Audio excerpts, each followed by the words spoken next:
Good thing I quick saved there because I totally crashed shortly after this encounter, so uh, let's start it back up with a bang, shall we? Oh my. All that for a mole rat? Huh. I'm kind of hoping they group up somewhere. It doesn't look like they will. Oh, here we go. There we go. Just one should do it.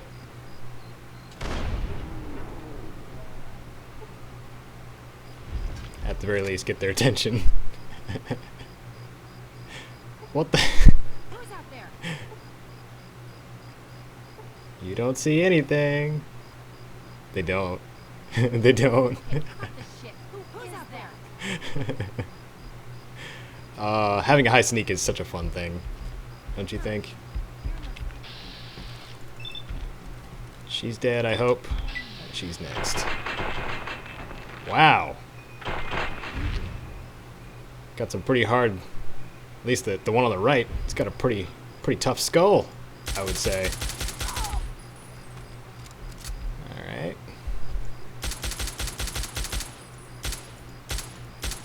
Okay. 2 for 2. Let's go for the third. Oh, raider guy. Oh, he's limping. Guess that mole rat took a chunk out of him. Anyway, yeah, down there, there was another raider, and shortly after I took him out with the sniper rifle, the game crashed. And I'm not sure if it has to do with my new settings, new computer, new drivers, whatnot.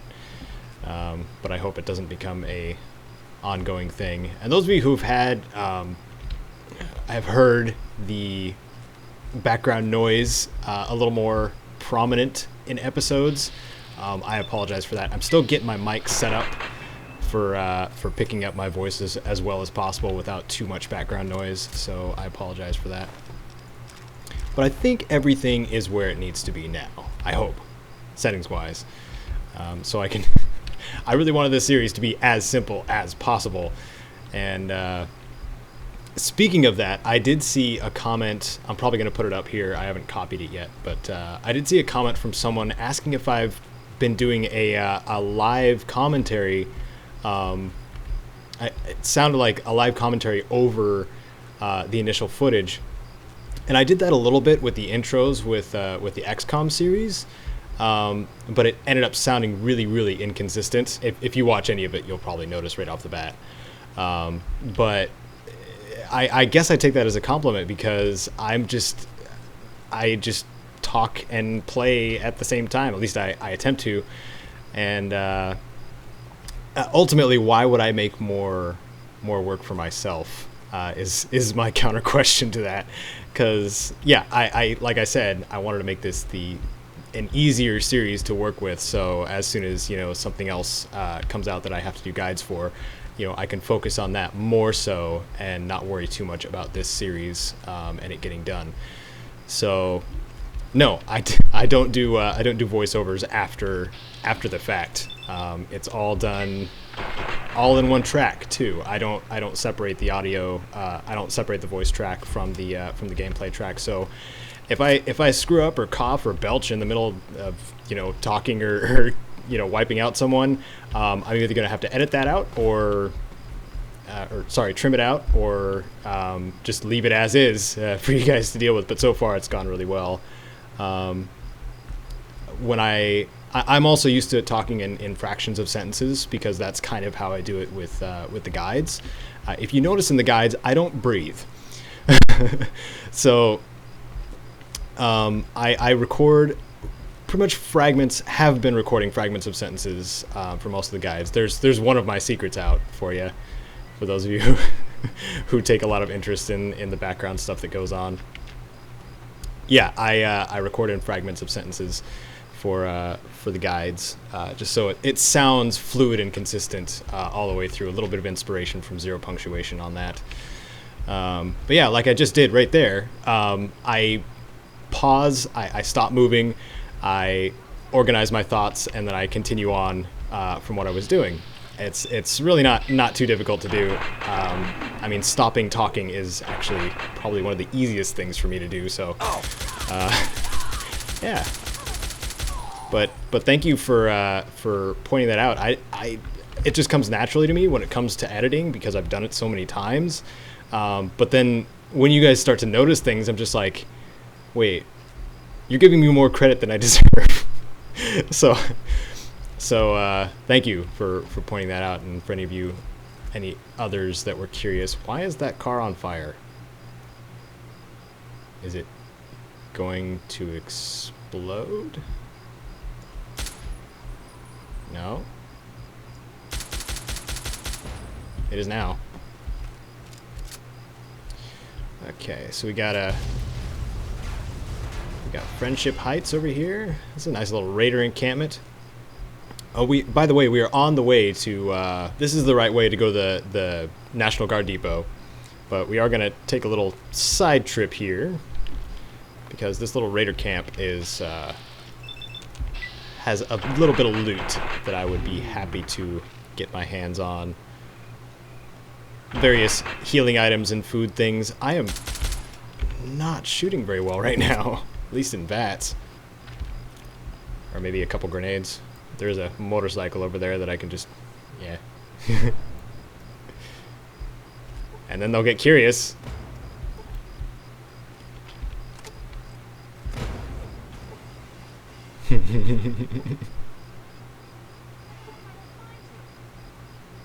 Oh, there they go. There they go, the curious raiders. I wonder why they're going around that direction. I'm not over there. It's not where the grenades are being thrown from.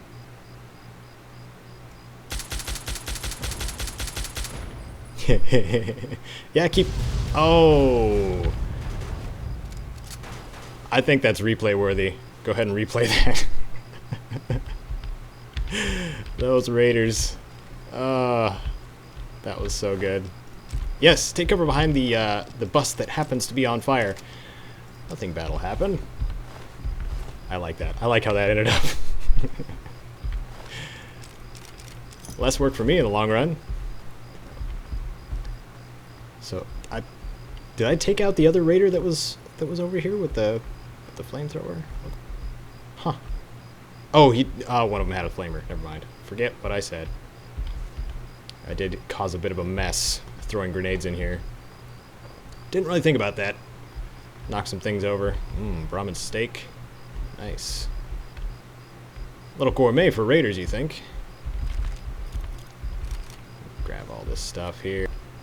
Alright, forward towards the National Guard Depot. Just a couple things to grab here. Oh, let's check with this super mutant really quick too. Yep, had a hunting rifle. Now I have to repair. When you have 7 hunting rifles, it's about time to repair or drop some things. So I turned my 7 hunting rifles into 3. So now we have a little bit of extra space. So here's another lovely question from one of you wastrels. What am I most excited for in the Fallout 4 Build Your Settlement mechanic that they're going to be introducing? And oh, this is a cool encounter. We're just gonna watch this. So what I'm most excited for in the Build Your Settlement thing, like the whole thing in general looks awesome and sandboxy, but whenever I hear the word sandbox or see something that's kind of that way, I scream danger, danger in my mind, because anytime I encounter any sort of sandboxy game, I spend a lot of time building stuff, like a lot of time. You could probably see it, like if I ever did a behind the scenes stuff, like how much of a perfectionist I am when I am creating anything. So, but as you saw there, the the Raiders didn't have a chance whatsoever against those super mutants. So we're gonna see if we can get the jump on the mutants with a couple of grenades and maybe set off the car in the process. I would hope. Yeah. Oh, there we go. There we go. One more. Have they seen me yet? That is the question. No, they have not. Awesome.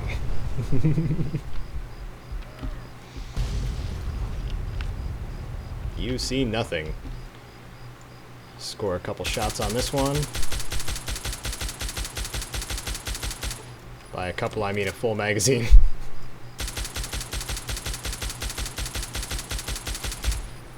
This is a very cheap weapon if you have a high sneak. As you will soon realize how cheap I can actually be with this gun. Or how cheap any of us can be with this gun. But the super mutants, I wasn't going to mess with them anyway, face to face.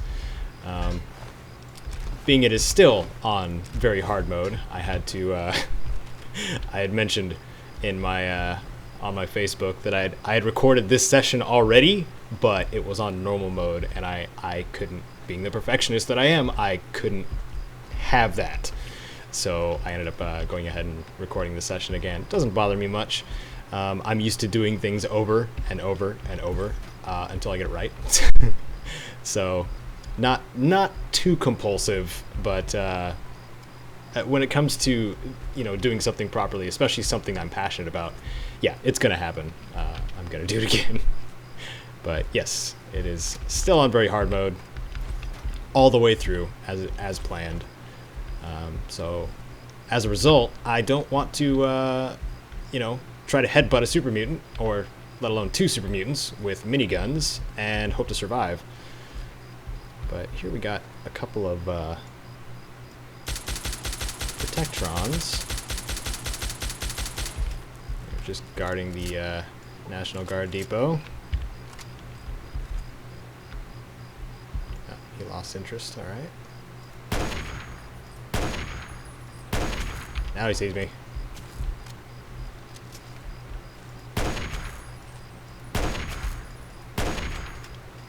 Jeez. They can take the rounds. Glad I went back to the pit. When I was there, I also, yeah, got a bit more ammo for the sniper rifle and some 5.56, just to top myself off for whatever comes my way. Because I know in here we might encounter a Securitron or two, and any of you who have encountered them before, especially on very hard mode, they take a lot of effort to take down, especially if you don't have any pulse grenades or mines. I believe there's some in here that we can actually find, which would be great. I would love that. There's a gas leak over there. I'm going to set that off. I don't want to hurt myself. Not any more than I have to, anyway. I do blow myself up on occasion. But so far that hasn't happened too bad. I think we got pretty close in that room with the trogs. That was kind of stressful. There's that brain bot. What's up? I wonder what the lighting is in here. It's not bad. Yeah. Like how the brain case wiggles when you hit it. It's pretty great. Wonder what those brain cases are made of. It's pretty solid. Again, you know, difficulty stuff. I don't know. So those of you who have been here, what do you think of the MIRV?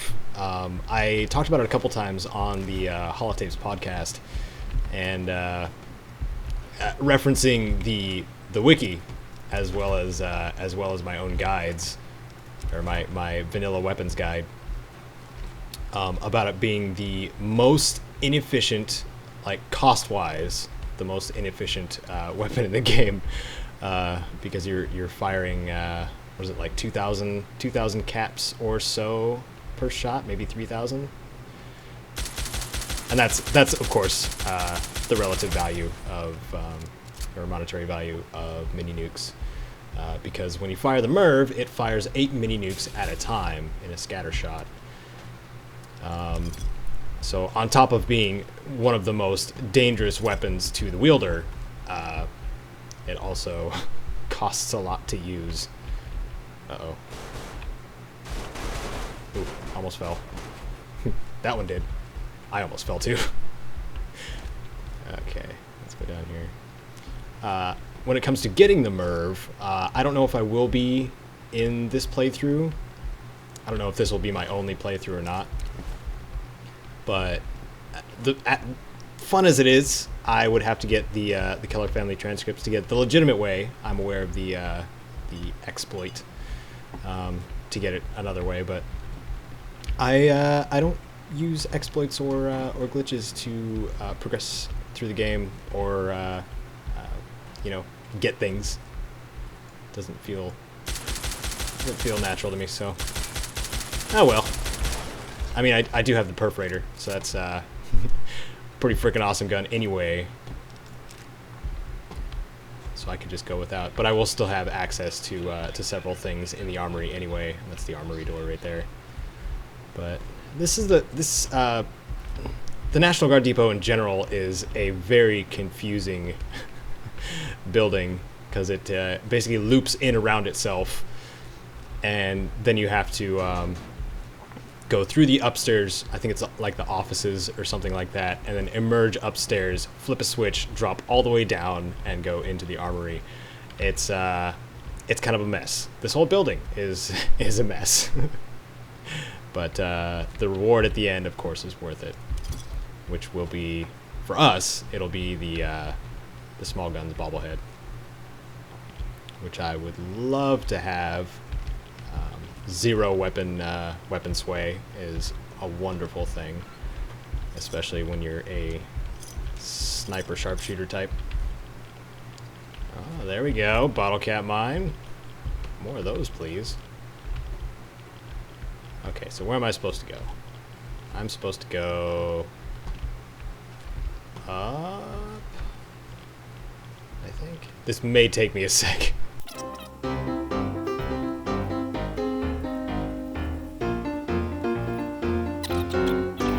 Yep, this looks right. Okay, why am I in danger? What's dangerous? Okay. Somebody sees me but doesn't see me. It's now daylight, and it's showing through. So my sneak effectiveness is dropping. Darn it. Oh well. It's a go big or go home type of situation here, I think. I mean, the MIRV is here, so I guess so. So I haven't had much time to really talk to you guys about Fallout 4 and you know, ask you what you're excited for most, you lovely wastrels. A lot of things have been established after the E3 conference, and you know, various leaks and details. So what are you most excited for? I mean, yeah, the custom settlement thing is really cool. The item custom, or the weapon customization / armor customization looks fantastic. I'm excited to be able to customize my power armor. I'm not sure how that system entirely is going to work, but I think it would be fun either way. Oh, I got that turret to frenzy. Nice.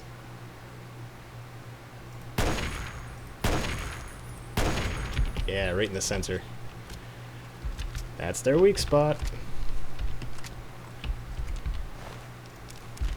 But yeah, what are you most excited for?